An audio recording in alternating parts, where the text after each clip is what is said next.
Well, hello, here we are again with another video and another game. This time we're here with Division 1. And why Division 1? Well, I don't know. These days I'm just buying and playing random games to experience different things. But this time it looks like it's not completely shit.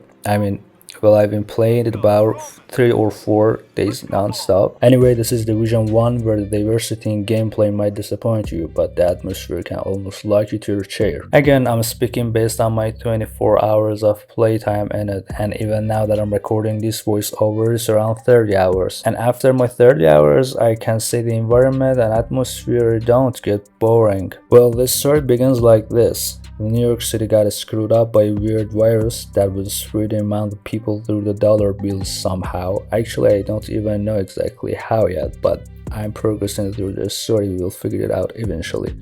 Anyway, the government sent us here as division agents to clear the city and make it safe again. Everything starts from here. Well, not here exactly. Everything starts in a small town, which unfortunately I don't have any footage or pictures of, but that's where you customize your character space.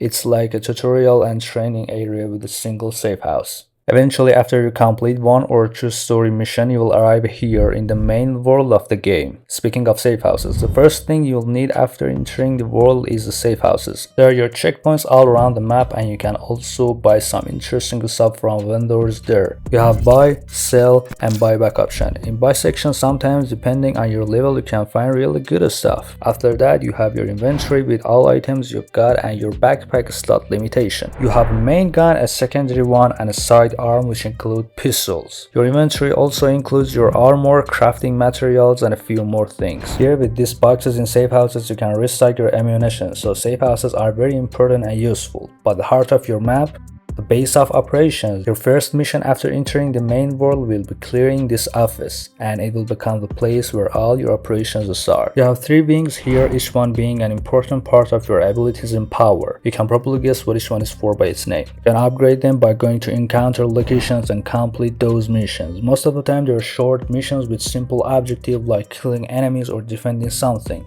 After finishing them, you will get some supplies and you can spend those in your base of operation for that specific wing.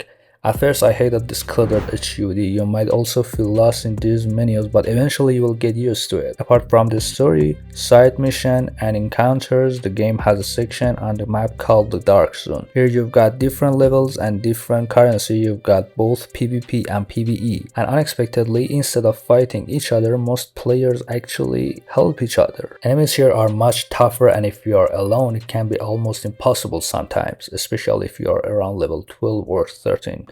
This area has its own partition just like the rest of the map based on the level and difficulty. If you check your inventory, any item you get from here will stay separate from your main inventory until you extract it at extraction points. And the thing is, if you die, you'll lose everything you had in that inventory, although your main inventory will never be lost. Enemy diversity isn't that rich, but it's not that poor either, but the variety of guns makes up for it. We have a good collection of guns here in various categories, including assault rifles, shotguns, light machine guns, marksman rifles, and different types of pistols. Then we have different classes with specific colors, which start from gray, then green, blue, and I think purple, and I have no idea what comes after that. We also have scopes, grips, and a lot of more stuff to attach to your weapons. Also, apart from the story missions, side mission, and encounters, the game has some extra marks on the map like collectibles and other stuff, which can be only good for getting XP and leveling up.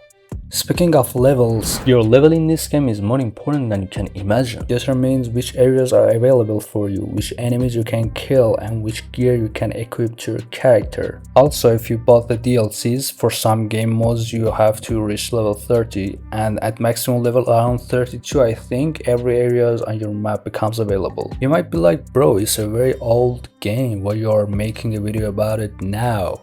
And I will be like, I wish I had a clue. I just found it on Steam and started playing it. And if any one of you is like me, good news, we've got a solid game to spend our time on. Of course, there's a lot more to talk about in this game. I'm really getting addicted to it, but for this video I think that's enough. I just wanted to show you what I've been playing these days. I think the most important part of this game is its map and atmosphere, even though the gameplay can feel repetitive after a while. but it was unexpectedly enjoyable. I hope this gives you a good sense of games scoop.